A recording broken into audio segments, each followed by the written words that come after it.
এই 16 বছরে যাদেরকে আপনারা নিয়োগ দিচ্ছেন গত 16 বছরে তাদের অবদান কি?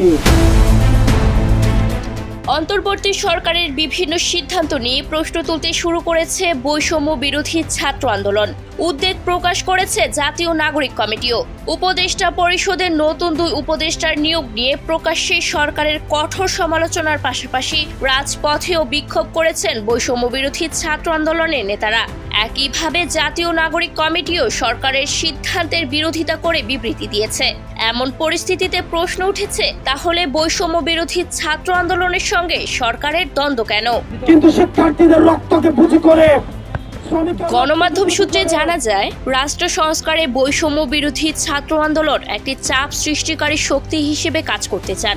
জনস্বার্থে অন্তর্বর্তী সরকারকে তারা চাপে রাখতে চান, যাতে সরকার ভুল পথে না যায়।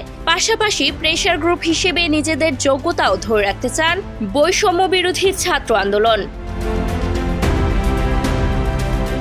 দ্রব্যমূল্য সহ কিছু বিষয়ে অন্তর্বর্তী সরকারের ওপর সাধারণ মানুষ পুরোপুরি সন্তুষ্ট হতে পারছে না। এটি সহ কিছু ব্যাপারে সরকারের তৎপরতা দেখা যাচ্ছে না। ছাত্র জনতার মতামত না নিয়ে নতুন করে উপদেষ্টা নিয়োগকে আওয়ামী লীগের প্রতি সহানুভূতিশীল বলে মনে করেন বৈষম্য বিরোধী ছাত্র আন্দোলন। এটি অন্তর্বর্তী সরকারের অস্তিত্বকে হুমকিতে ফেলতে পারে।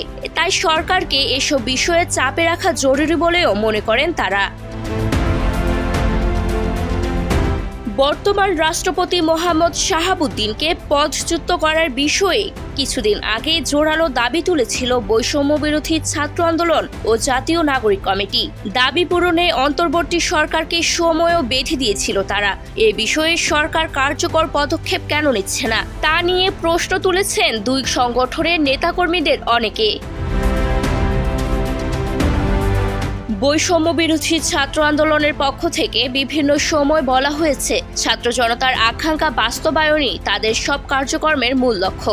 গণমাধ্যম সূত্রে এ বিষয়ে জানা যায়, অন্ধভাবে সরকারকে সমর্থন করলে প্রেসার গ্রুপ হিসেবে জনগণের কাছে তাদের বিশ্বাসযোগ্যতা প্রশ্নের মুখে পড়তে পারে। তাই সরকারের সবকিছুতে অন্ধ সমর্থন দেয়া যাবে না।